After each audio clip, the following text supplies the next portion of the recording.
11 is the time. Mystery Hour on the way at 12, of course, today being Thursday, all being well. John Major currently delivering a speech on the current state of politics at the Institute of Government in London. Another reminder that the current iteration of the Conservative Party is held in, it inspires disgust among former Conservative Prime Ministers. It's not this notion of blooming lefties or Labour supporters or however you prefer to delude yourself into what is really going on. They're queuing up. What do you think Theresa May thinks of Boris Johnson? What do you think David Cameron thinks of Boris Johnson? A greased piglet, I think, was the phrase that David Cameron used at one point. What do you think John Major thinks of Boris Johnson? What do you think Margaret Thatcher would make of Boris Johnson?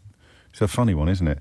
And a school in Leicestershire asked its Year 10 pupils, or its 10-year-old pupils, what year would that be? Asked, I'm so bad at this as well, what they thought of Boris Johnson, and it's caused something of a brouhaha. And this is going to be a tiny bit tricky on one level, because I've read a letter that one of these 10-year-olds wrote, and I find it absolutely easy to believe that this was written by a 10-year-old for two reasons. I think I could have written it when I was 10, and I think that both of my children, definitely one, probably the other, could have written it when they were 10 as well. But the Daily Mail is insisting or suggesting that this couldn't possibly have been written by a 10-year-old. When I was 10, I ran in a fake election. Would I have been 10, 79,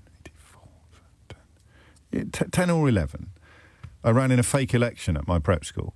And because I was quite young and all the bigger boys had bagged all the major parties, I represented the SDLP, the Northern Irish Party that was dedicated to achieving a united Ireland without violence. At the time, it was led by a fellow called Jerry Fitt. I was not an entirely normal 10-year-old.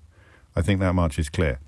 I mean, arguably, I'm not an entirely normal 50-year-old. But that is, I was at private school, and it was relatively normal. Every time there was a general election, it was relatively normal for us to have our own version of it. And, various kids, it was always the wag who would be the monster raving loony party. And I think one year he won. So, it wasn't necessarily a scientific exercise in psephology or political science. And it was largely good fun. But I remember doing it because Nadhim Zahawi, who's now the Secretary of State for Education, has said that pupils should not be criticising Boris Johnson as part of their coursework. He doesn't think that there should be the encouragement of political opinions in the classrooms, which means either that state schools should not be able to do what private schools do, or he hasn't really thought things through. There's something quite horrible, and I know what you're thinking. It's the curse of O'Brien. Whenever I try to find some warm feelings towards a member of the current government, largely because it's too dispiriting and draining to think of them all in the most negative of terms. It's almost like a little life raft for your own peace of mind and mental equilibrium. You have to think, well, they're not all awful. But my goodness me, it's got me into some bother over the last few years. Michael Gove and Matt Hancock, most obviously, were previous recipients of my attempts to avoid feeling unanimously negative towards every member of the government. And look where that led us. And then Nadhim Zahawi. Was there another one? Was there one in between Hancock and Zahawi? Was there? Rishi flipping soon. I mean, honestly, the one thing you must never listen to me about is the positive traits of Conservative politicians. Everything else, I reckon I'm in with a fair shout of getting it bang on the money. You're very kind, yes. But when it comes to this, and Zahawi recently, and this was teachers telling me that things had got a heck of a lot better than they were under the last fella, at which point you should have taken me to one side and said, James, the last fella was Gavin Williamson. Do you know what I mean? Your pet cat could do a better job of being Secretary of State for Education than Gavin Williamson. And I'd have gone, oh yeah, maybe I should hold fire on being too nice about Nadhim. And now I've just remembered that he's going to be at the Kebab Awards again next month. We were on the same table at the Kebab. This is why I never meet politicians socially, because it limits what I can say about them on air. But I will be brave. I will be a brave little soldier, and I'll say what I would have said, even if I hadn't just remembered that I'll probably be sitting on the same table as him at the Kebab Awards again next month. This is horrible to see, people who you have to presume went into politics for at least some altruistic reasons rather than that heady cocktail of vanity and self-interest, now reduced to defending Boris Johnson, on the parties in particular, but also on pretty much everything else. So weirdly, you've got the new leader of the House claiming that people in the real world don't care about the parties, and the Secretary of State for Education claiming that children shouldn't really be taught or encouraged to have political opinions. Well, there is clear need, he said, for schools to address political issues in the classroom from time to time. This must not be done in a partisan way. What were these kids asked to do? They were asked to watch a segment from Newsround. I love Newsround. You can really tell someone's age by who they think of immediately. My age, John Craven, all day long. Your age, Krishna Guru Murthy, probably, or a few others. Beautiful show. A really, really good show. Very important show. And always, when you catch it by accident, when you're flicking around looking for the snooker, you're always struck by how grown up it is and how sensible it is. And I hate to say this because, well, I don't hate to say it, actually. Who am I trying to kid? It often treats the news in a much more professional and objective fashion than the Daily Mail ever has. So perhaps if the Daily Mail journalists that write crud like this were to watch Newsround, they might find themselves writing articles that are a little bit closer to what we were all brought up to believe proper journalism should look like, because they don't believe that a 10-year-old could watch Newsround detailing the party scandal and write a letter containing phrases like, we also looked at people who we respect, and disappointingly our own Prime Minister has not made it onto this list. During this past week, I watched a story on BBC Newsround that stated our PM is under investigation for 12 parties that have apparently occurred, a few of which had over 100 people at them when we weren't even allowed to meet more than 2 people. The suggestion seems to be that a 10-year-old couldn't write that. And Nadhim Zahawi is saying that a 10-year-old shouldn't write that. And that is scary. That is really scary. Here is a news bulletin from the irrefutably objective BBC Newsround describing facts, not opinions, facts. The Prime Minister is under investigation for 12 parties. What makes this matter worse is that when he was questioned about it in Parliament, he said the following: I have been reassured there was no party. This is a lie. Fact. Not feeling, not opinion, not newspaper editorial. Cold, hard fact. There is some opinion in this letter. As a consequence of the publication, the publicisation of all these parties, the lad writes, or the young girl writes, this will now influence people to not listen to any new regulations and instead copy the footsteps of Boris Johnson. He is a hypocrite and can no longer be trusted as our leader and should resign as the country is not in the right hands. Hands up if you honestly don't think that I could have written that when I was 10 or you could have written that when you were 10. Absolutely, especially after watching Newsround. But the right-wing media is having an absolute hissy fit about it. Why? I don't know why. I genuinely don't know why. A Secretary of State for Education saying that children shouldn't be encouraged to have political opinions is absolutely terrifying. You talk about culture wars, you talk about cancelling, you talk about woke. A Secretary of State for Education saying that children should not, in a classroom, be encouraged to develop political opinions about what is happening before their very eyes. He was having a party. We weren't allowed to gather in groups of more than 2. And what makes it really ugly for Nadhim Zahawi, and then by association for the entire bloody country, what makes it really ugly is that Nadhim Zahawi is allowed to have an opinion about these parties, and funnily enough, he shared it this morning. So, look, I think there is no doubt that the stories around parties have cut through. People were rightly angry to see that those who were making the rules have allegations put against them that they're not obeying the rules. I think the police are looking at all those allegations that Sue Gray has given them. I think they've got a reel and a half, hundreds of pages of report and pictures to look at. No school should encourage young people to pin their colours to a political mast, says Nadhim Zahawi to the Labour-run council, which oversees Welbeck Primary School in Nottingham. So I am wondering when Nadhim Zahawi is going to crack down on all the schools, particularly the public schools. Perhaps he could start with Eton College, who run mock elections every time there is a general election in this country, because no school, he says, should be encouraging children to nail their colours or to pin their colours to a political mast. That is the most ridiculous thing you're going to hear. No, well, it isn't, is it? Because Nadine Dorries will probably speak before 12 o'clock today, or Liz Truss, or Priti Patel, or Gavin Williamson, or Dominic Raab, or Kwasi Kwarteng. Kwasi Kwarteng, the one who doesn't count crimes and then claims crimes have gone down. Priti Patel, the one who boasts about shoplifting going down during a period of our history when all the shops were shut. Liz Truss, who thinks that pork markets are going to be the example to the decision to become the only country in history to impose economic sanctions on itself. I cannot say to you at 13 minutes after 11 on Thursday that this is the most dangerous and stupid thing you're going to hear all day, because we are in Brexit Britain. And Jacob Rees-Mogg has just written an article for The Sun asking its readers to tell him why they did Brexit. What are the benefits? Quick, write to me. Tell me something that we can achieve. 6 years nearly after the referendum. So this man, and I'll play it again, doesn't think that schools should encourage young people to pin their colours to a political mast. In the context here of all the parties that we know took place in Downing Street and the fact that they are under, the Prime Minister himself is under police investigation. So you watch a little news bulletin about that and you say to your class, write a letter to the Prime Minister. What on earth is wrong with that? Especially when the man telling the schools not to encourage the pupils to form opinions about the facts describes the facts like this.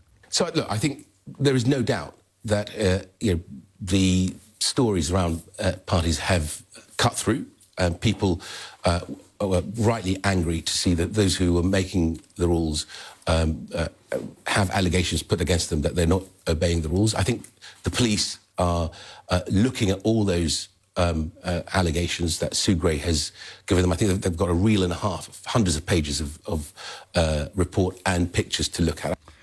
So 15 minutes after 11 is the time. I want to know simply what your children are saying about the parties, OK? Because there's two stories here. The Education Secretary on the one hand, the Leader of the House on the other. He says that in the real world, people aren't interested in the Downing Street parties.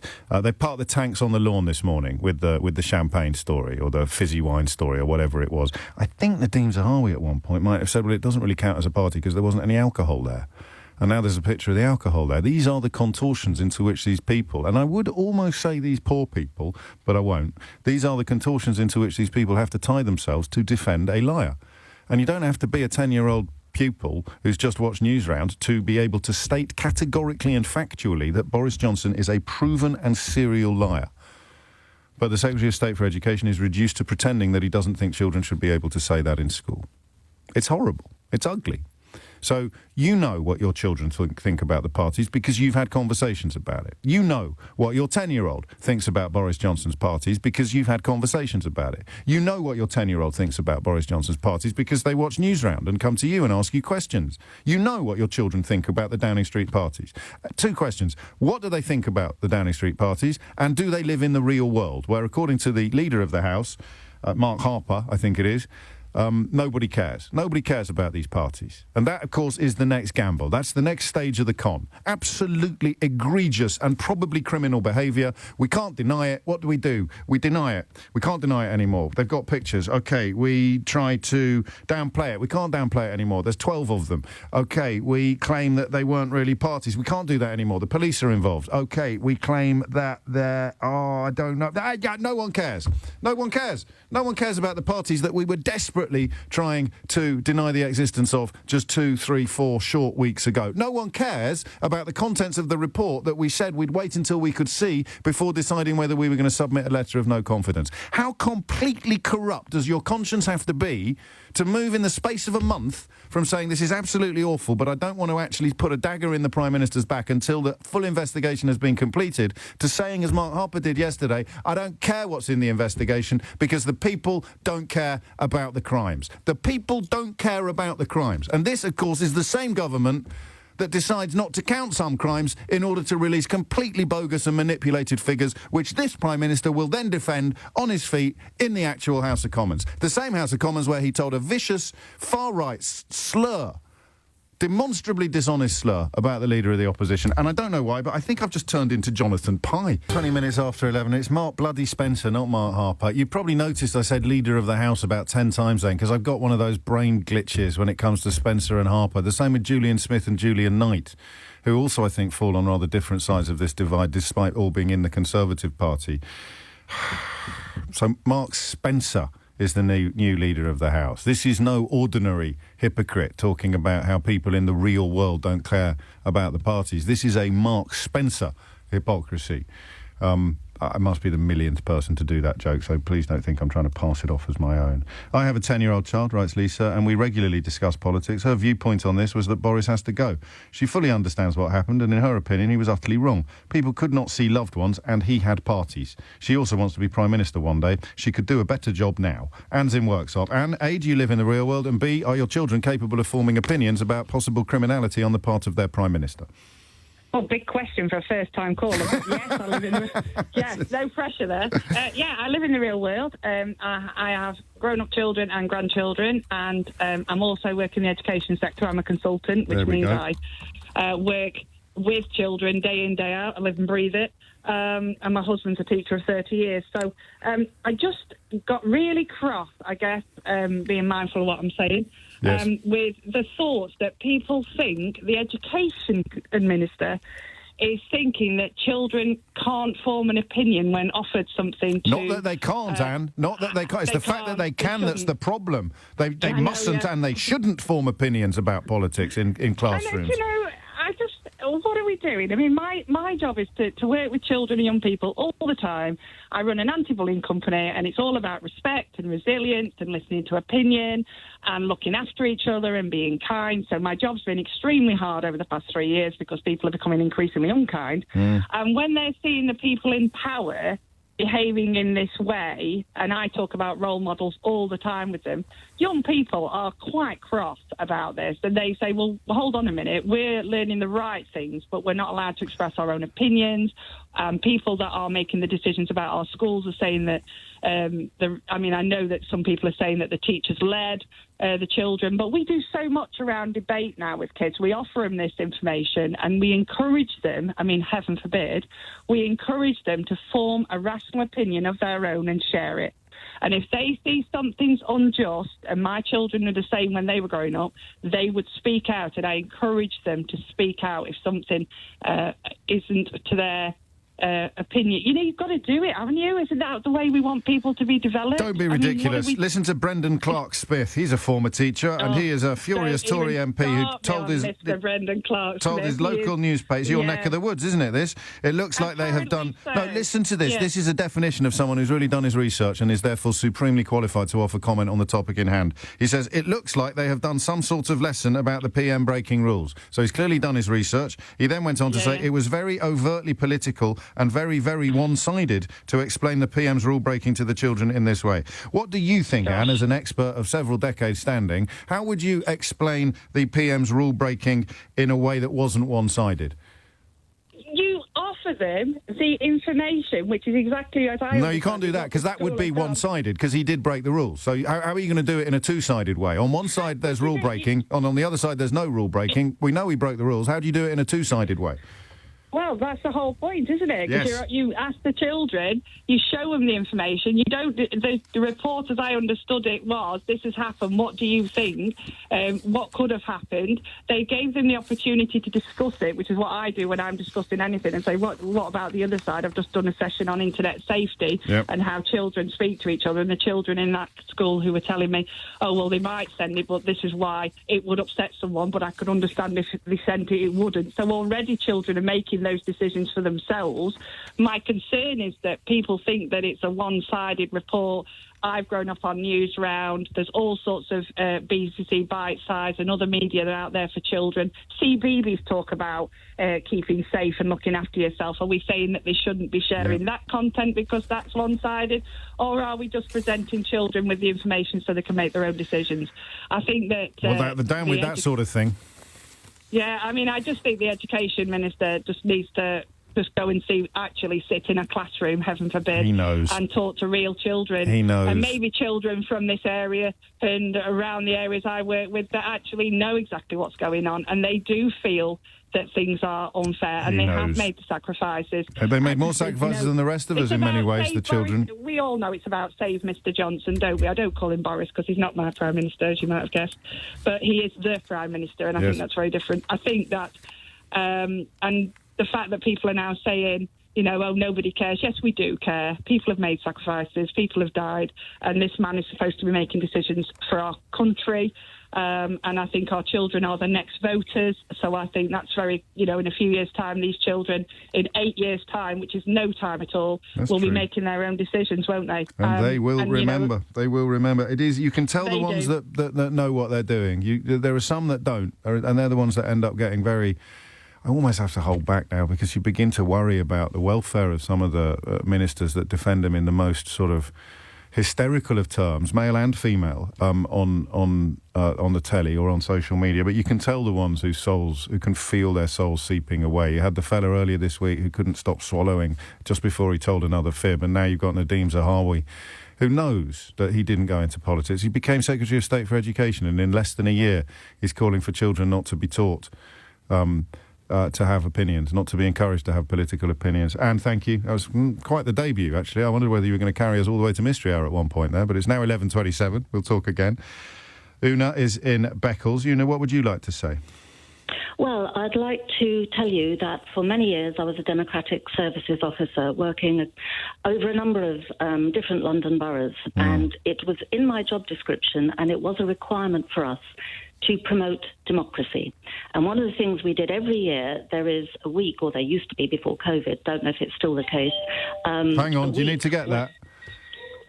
No, okay. Somebody else. Carry on. Okay. Timing on my part. No, good. There was a week called Local Democracy Week every October, right. And I and my colleagues, we would go into schools, primary schools, secondary schools, where, as part of our promoting democracy, we would explain to the children how it worked. And our favourite thing to do was to go into the year 5 and 6s, the 10 and 11-year-olds, and they were incredibly sophisticated. Yeah, I know. And we would explain to them how local democracy worked. We would take in a ballot box, we would make up ballot papers, and we would run a mock election with them, and we would get different children to kind of speak on different things. We would, the teachers would prep them maybe a week beforehand, and we would get them to kind of choose a couple of subjects that the children could debate. Yes. And we would come in, and then we would have a vote on it.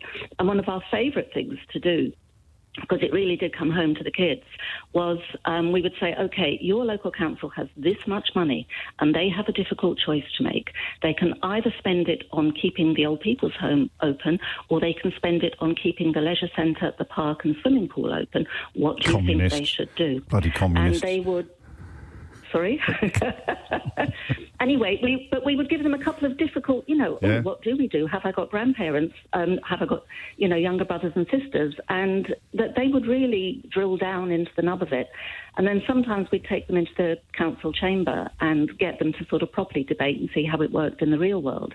We had a little set of mini mayor's robes that, and the children themselves would vote for their own classmates. It's all normal, right? I don't know whether the people that write this crud for the Daily Mail are sort of holding their own nose at the stench that they're creating, or whether they're so ignorant and detached that they have no idea what actually goes on in the, quotes, altogether now, real world. It's incredible. Well, but the idea that it's almost like they're trying to shut down democracy. Almost? What do you mean almost? Well, OK. I'm trying to sort of take... well, we all do, and that I wondered sometimes whether that's dangerous, Una. Thank you. You've taken me right up to the news. The question is fairly straightforward. What do your children think about all Boris Johnson's parties? Are they capable of forming an opinion? And do they live in the real world? Because apparently everybody who lives in the real world, according to Mark Spencer, the new leader of the House, doesn't care about the parties. They've already moved to it. I told you they would. I didn't think it would be this quick. I thought they'd probably wait until the findings had come out, until the report had come out. It's pure Billy Bunter territory, this. I didn't eat the pie. I these crumbs around my mouth. No one cares about pies. No one cares about pies.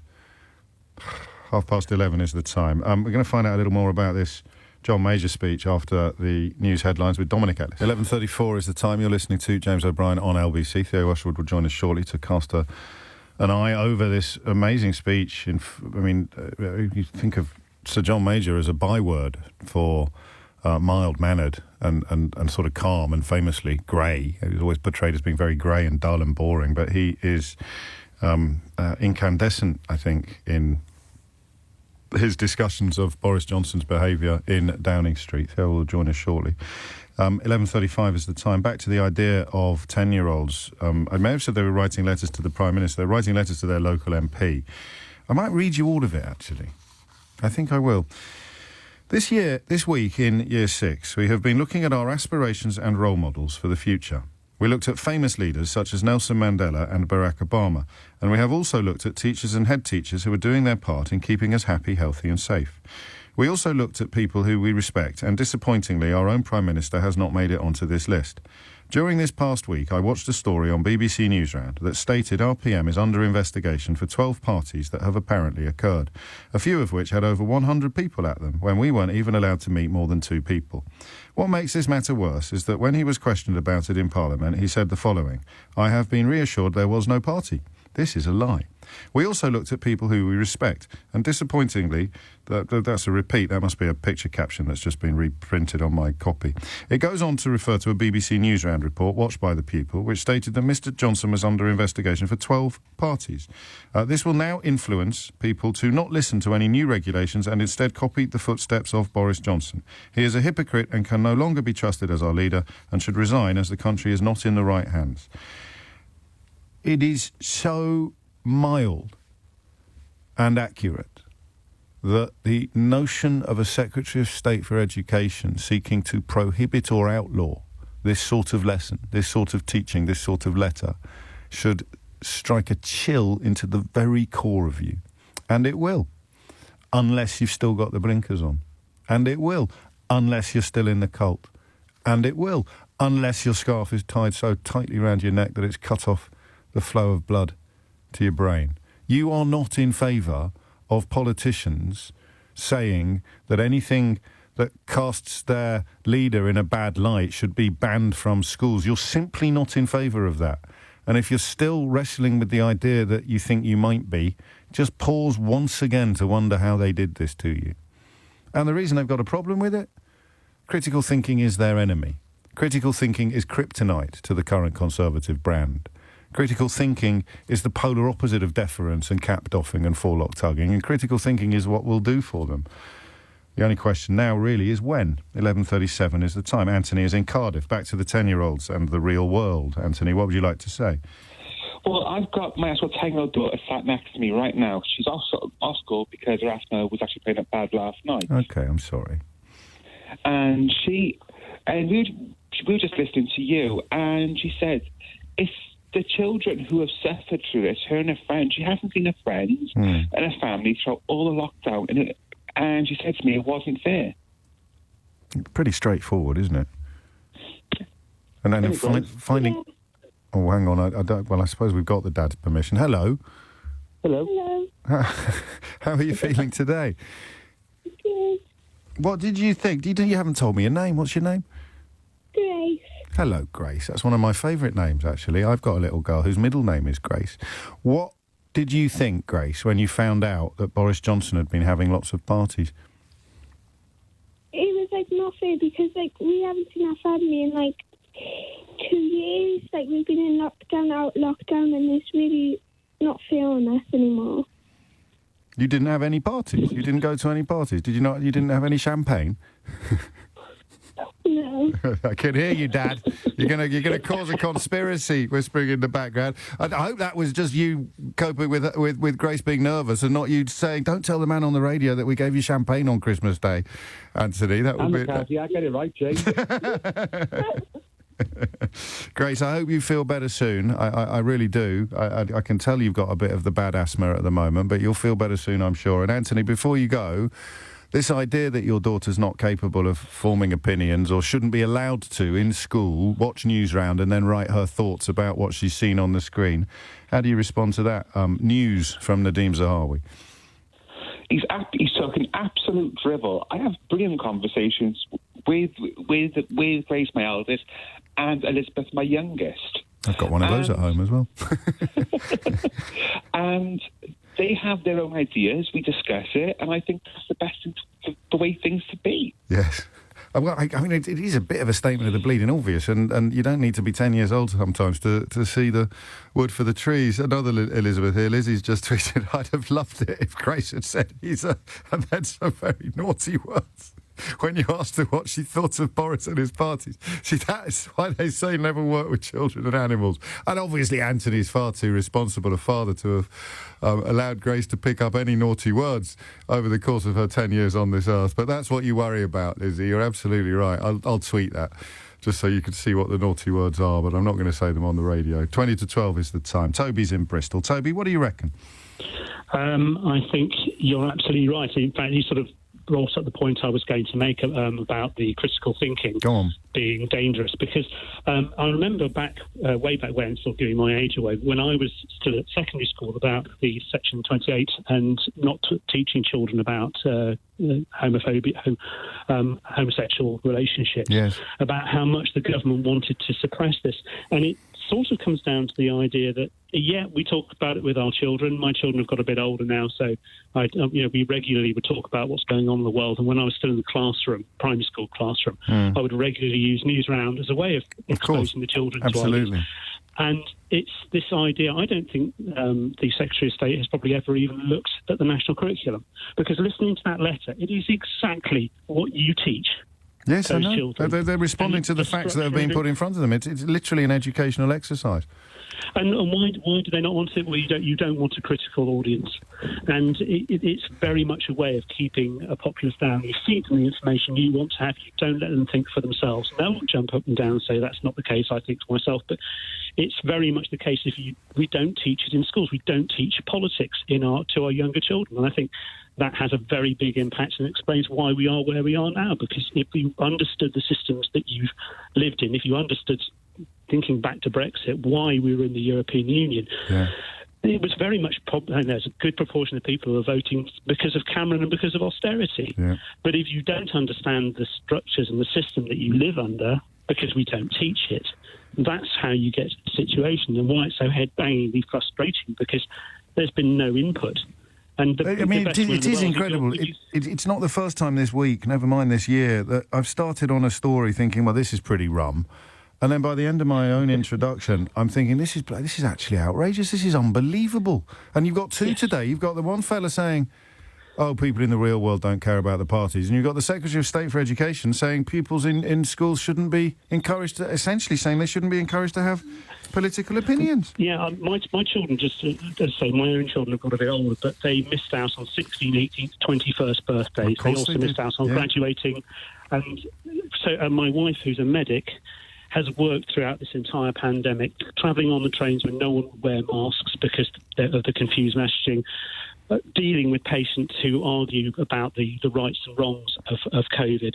And it all mixes together into this awful situation where you have people who, as you have very correctly over the years now put out, that people's opinions are more important than facts, and people's feelings override facts. And we now have this incredibly divided society, which even if Johnson is ousted, the next person who comes in, because they won't apologise. Oh, it's a generational issue now. Of course it is. Exactly. I hope that Johnson and Trump are, in their own ways, unique, but the model is broken. And, of course, people have discovered that you can tell barefaced lies in the public space and not lose your job, which is a terrible evolution of British politics, because if you defend a liar, like Johnson, you become a liar, like Kwasi Kwarteng or Nadhim Zahawi, because I don't believe he believes that children shouldn't be taught to have political opinions in school. He's just been boxed into a corner where if 10-year-olds are allowed to describe...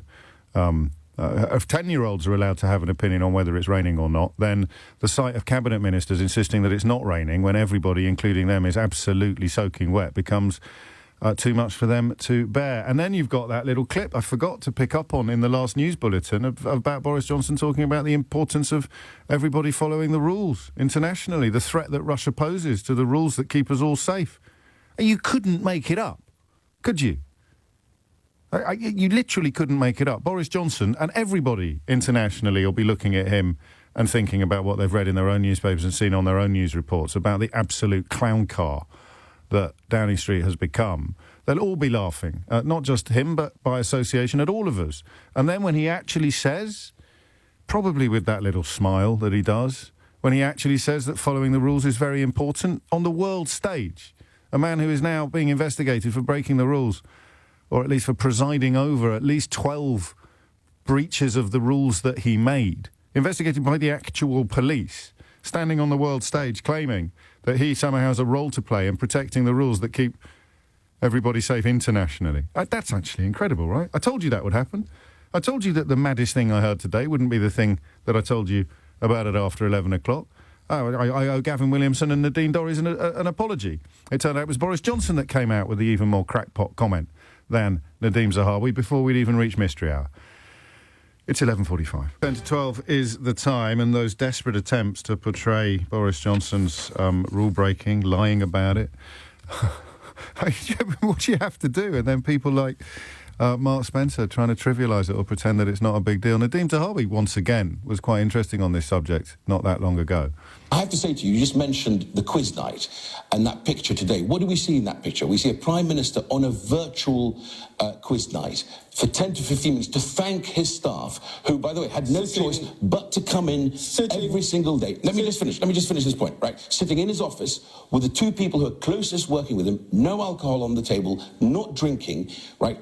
On a Zoom call or a Teams call, on virtual call, respecting the lockdown rules. No alcohol on the table.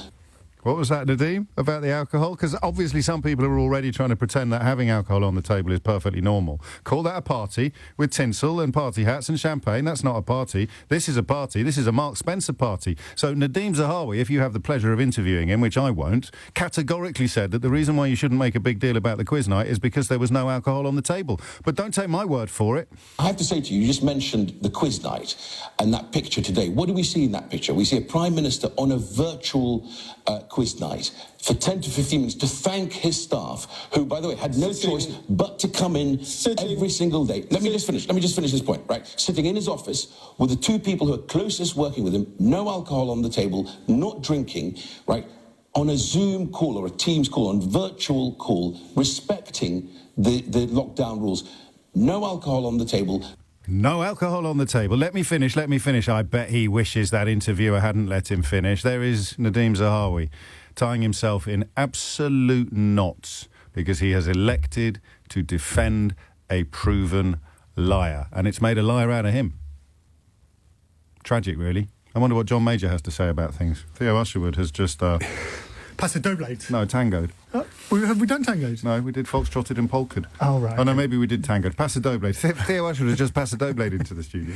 Pass a blade into the studio. Let's start with Liz Truss, because she's over in Moscow. She's talking tough to Sergei Lavrov, Russia's foreign minister, on the crisis in Ukraine, and she wasn't backing down in a joint press conference.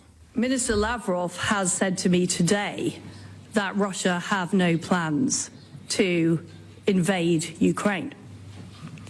But we need to see those words followed up by actions, and we need to see the troops and the equipment that is stationed on the Ukrainian border moved elsewhere, because at present it is in a very threatening posture.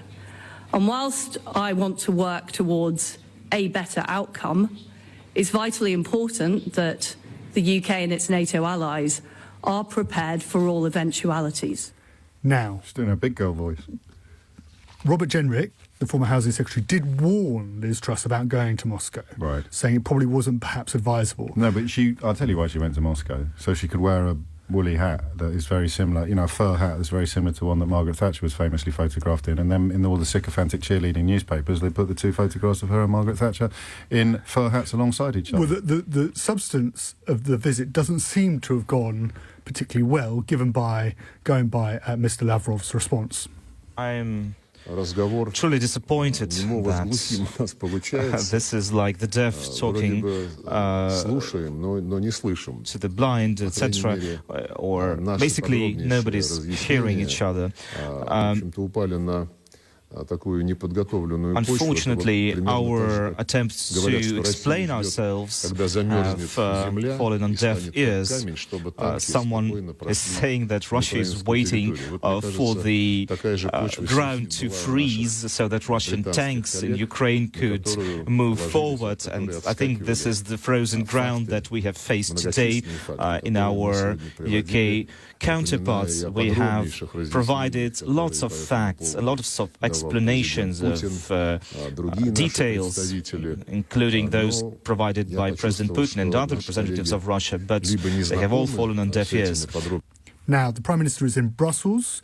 He's then going on to Poland, and he was asked directly, James, about whether he would resign if he is given a criminal conviction with a fixed penalty notice for the parties in Downing Street. That process must be completed, and I'm looking forward to it being completed, and that's the time to say more on that. But... And that's it now. That's on it. The international stage. He stands there, Liz Truss. I mean, that was just humiliating for Liz Truss. When honest Bob Jenrick is giving you advice that turns out to be true, it's probably time to give it up and open a small cafeteria in Great Yarmouth. But John Major, the former Prime Minister, has been speaking, and he's had this to say at the Institute for Government. At number 10, the Prime Minister and officials broke lockdown laws.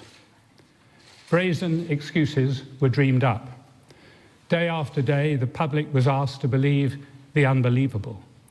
Ministers were sent out to defend the indefensible, making themselves look gullible or foolish as they did so. Collectively, this has made the government look distinctly shifty, which has consequences that go far beyond political unpopularity. No government can function properly if its word is treated with suspicion. That was Sir John Major, former Conservative Prime Minister, taking aim at Boris Johnson and the government. Particularly, he said he focused on whether the Prime Minister had told the truth to the House of Commons. His belief is that the Prime Minister didn't tell the truth, and that's important because, of course, if the Prime Minister is found not to have told the truth to the House of Commons, then he would have broken the ministerial code, and then he would potentially have to resign. The Met's also reviewing its previous decision not to investigate that Christmas party or quiz, whatever you prefer to call it, at number 10 in 2020. And 50 questionnaires have gone out to various members of Downing Street staff to fill in, detailing exactly where they were, what they attended, what parties they attended, and then the police will make an initial judgment as to whether to issue fixed penalty notices to those individuals. It's strong stuff from John Major, isn't it? It really is. The charge that there is one law for the government and one for everyone else is politically deadly, and it has struck home. Brazen excuses were dreamed up. It sounds like one of my monologues, although delivered in a slightly more downbeat fashion. He doesn't quite have the same intonation as you, James. Day after day, the public was asked to believe the unbelievable. Ministers were sent out to defend the indefensible, making themselves look gullible or foolish.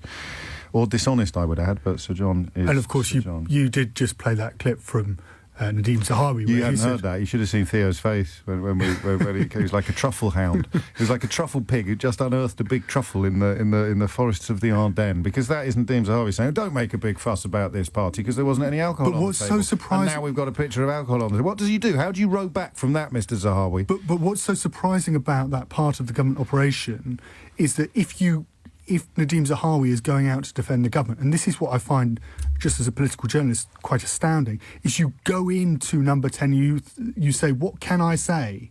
What is the truth? What can I say? And you don't then go and say something which could later turn out to be true. That's what you should happen. Well, I know. Well, because then you end up trying to pretend that a bottle of champagne, tinsel, party hats isn't a party. I mean, that's... Because the interviewer almost... This is what you do, isn't it, when you sell your soul to Boris Johnson? You have to end up saying, that party isn't a party. He said it's not a party, it's a work gathering. And now you've got people claiming that, oh, no, it's perfectly normal to have a bottle of fizzy wine at a non-party party with tinsel around your bloody neck. But the interviewer almost saved Nadhim Zahawi from himself by saying, can I interrupt you? I said that. You missed that. I said he'll be begging, he'll be looking back thinking, oh, next time I say let me finish, I might actually not finish. Should we listen to it one more time, just because this is called Keeping the Receipts? It's only from December.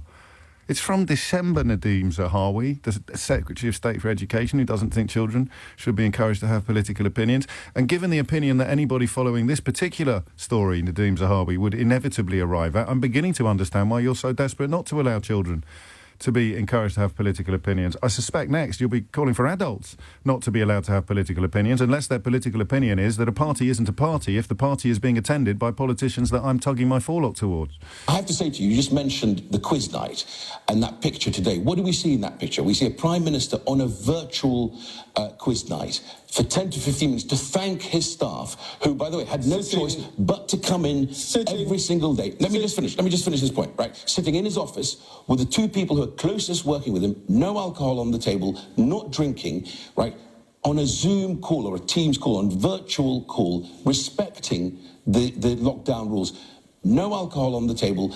No alcohol on the table. So when Sergei Lavrov stands up next to the British Foreign Minister, or even perhaps the British Prime Minister at some point subsequently, and claims they had nothing to do with the poisoning of the Skripals, nothing to do with, various international crimes, right up to and including murder, they're standing next to people who also stand in front of the world's television cameras and tell barefaced lies, or make ludicrous assertions that are subsequently completely blown up by evolving reality, which means eventually you have no choice but to claim that a party is not a party, or that you attended a party without realising that you were actually attending a party. This is the Orwell moment now. This is the bit. Oh, people in the real world don't care about the ones who made the rules breaking them. Tell you what, thank God it's Mystery Hour next.